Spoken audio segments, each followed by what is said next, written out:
Charles, thank you for joining us. Big fight week, UFC 269. I got to be honest, man. I'm looking around for your belt, and I don't see it. And I didn't think you went anywhere without that thing. You have the belt with you this week?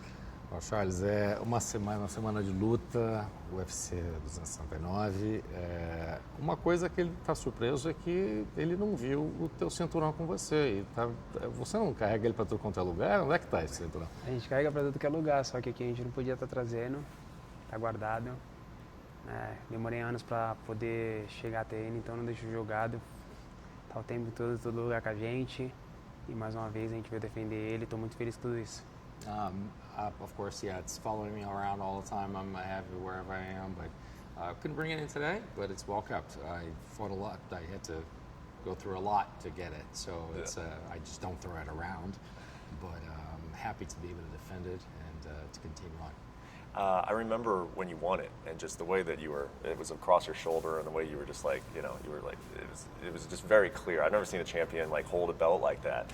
When you think about like the most prized possessions of your entire life, what comes to mind? Ele lembra o quanto você queria e como ele nunca viu um campeão ter, e quando estava aqui no teu ombro, e da maneira como você segurou o cinturão, que ele nunca havia visto algo assim.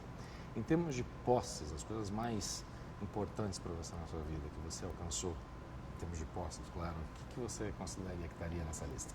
Cara, meu cinturão, minha casa, meu sítio, carro, as coisas. Que Deus, tipo, o UFC, né, que a minha luta me proporcionou. Yes, the belt, one of them, but also, my house, my ranch, car, all the things that God and the fight game have been able to give me. Mm-hmm. What's it been like for you to take it around and show it to people in Sao Paulo? And do you have any cool stories or anything that comes to mind of just people interacting with that and kind of feeling what it represents to them?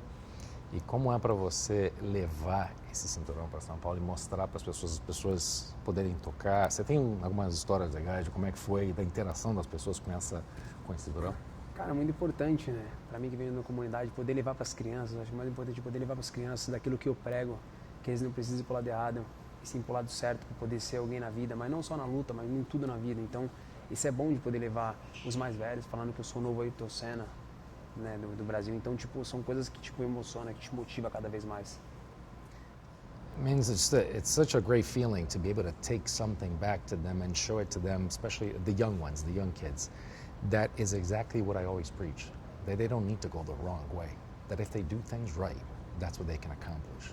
Mm-hmm. For older people to look at me and say, you are the new Ayrton Senna, that's just inspiring, and it's a proof of everything that I've done, that I've preached, and it's very important to be able to bring that into them.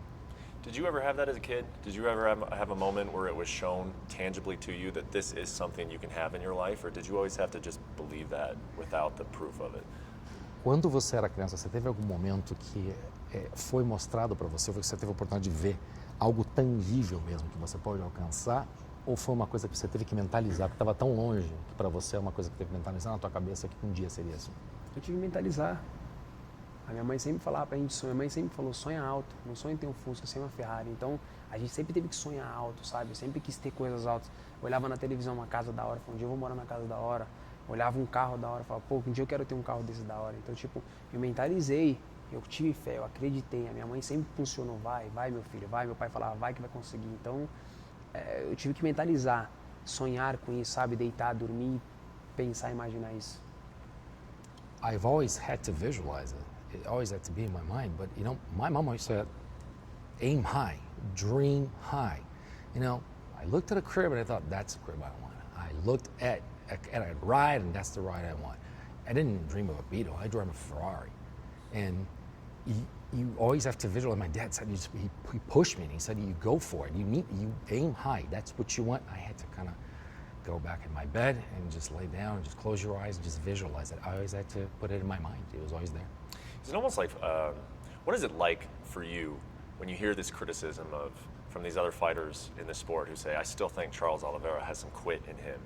And when you think about not only just your fighting career, but just your life in general, I got to imagine that there were a lot of opportunities for you to quit this sport and quit a lot of different things. Like, when you hear that, knowing what you've been through, that you are kind of accused of having quit in you? Like, what is your reaction to it?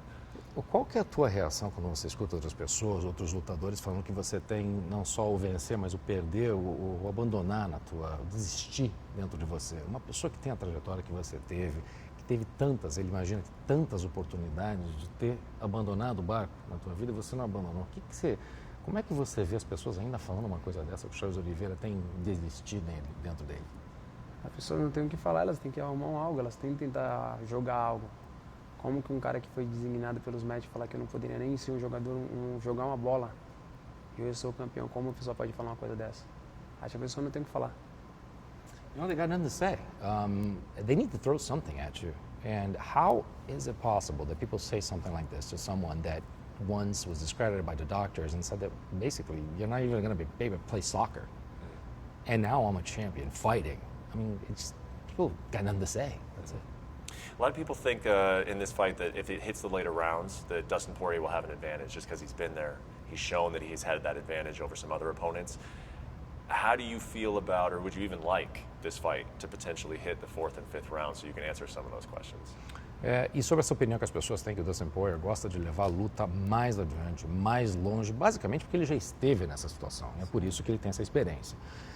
Mas que para ele seria uma vantagem. Como é que você vê essa opinião que as pessoas têm? O que isso significa para você? É uma coisa que você gostaria até mesmo de ir adiante? As pessoas falam porque eu nunca deixei chegar até lá. Então é o que eles querem falar. Eles sabem que eu entro lá para nocautear ou finalizar. Eu não deixo a luta chegar no 5º round.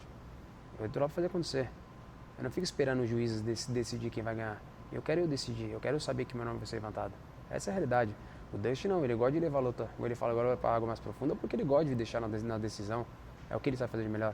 O que você fazer de melhor é nocautear ou finalizar. People don't know what happens because they never let to get to that point. I mean, I've always said I go into the fights to basically knock out or submit, and that's it, and that's what you're going to see. So, of course, Dustin likes. I don't want this fight to be decided by judges, and that's what Dustin likes. He likes to take it further, and he wants to put the decisions into the hands of the judges as well. I do not want to do that, and I come in to knock out and to submit, and that's what I'm going to do. Will you take any more satisfaction with a victory here? Because, you know, Dustin was offered the title fight. He instead chose to fight Conor. So even when you won the belt, there were some people who said, well, he's got to beat Dustin to be the real champion. Like, do you buy into that at all? Or will you take any extra satisfaction because in beating this guy in particular? Existe uma satisfação extra, adicional, pelo fato de que foi falado sobre uma luta de título para ele, mas ele foi lá e escolheu outra luta. E mesmo assim você ganhou o título e o pessoal falou assim, não, então a próxima tem que ser o Dustin. Então tá meio que uma bola cantada e uma pedra cantada que estão falando, mas tem que ser ele. Então existe uma satisfação adicional pelo fato de todo mundo estar falando que ele sim tem um cara que merece ter essa chance contra você? Com certeza. Né? Eu queria muito essa luta. Eu achava que a luta pelo título de Charles Oliveira e Dustin Poirier. Mas é como a gente sempre fala, as coisas não são no nosso tempo, no tempo de Deus, e chegou a hora. A gente vai se enfrentar, a gente vai ver quem é o melhor do mundo. Of course, because I've always said that this is supposed to be the title fight. But as I said before, I've been saying it again, things are not on your time, they're in God's time. And that's it. Charles Oliveira is Poirier, and it's going to be what it needs to be. Okay. Yeah. Last thing for you, and I wouldn't have asked this except he tweeted it recently. Conor McGregor said that when he comes back, he's coming for whoever holds the belt. Do you believe that you will fight Conor McGregor next year? A última coisa, o Conor McGregor colocou num tweet que quando ele voltar, ele vai voltar para lutar pelo cinturão. Você acredita que você vai lutar contra Conor McGregor? Olha, o foco agora é Dustin Poirier, eu vencendo ele, quero voltar para casa, ficar com a minha família, descansar um pouco. E aí não importa quem vai ser, se ele acha que ele é o cara que também, pode vir. Eu sempre pedi para lutar contra ele, seria uma boa para mim, tanto financeiramente, né, compro minha mídia, compro meu legado. One thing at a time, focusing right now on Dustin Poirier, but you know what? If he wants to fight, bring it. And it would be great financially, it would be great for my legacy, and if that happens, we'll face him, but I mean, it's right now, it's just a one thing at a time, and the next fight's up. Thank you for watching ESPN on YouTube. For live streaming sports and premium content, subscribe to ESPN+.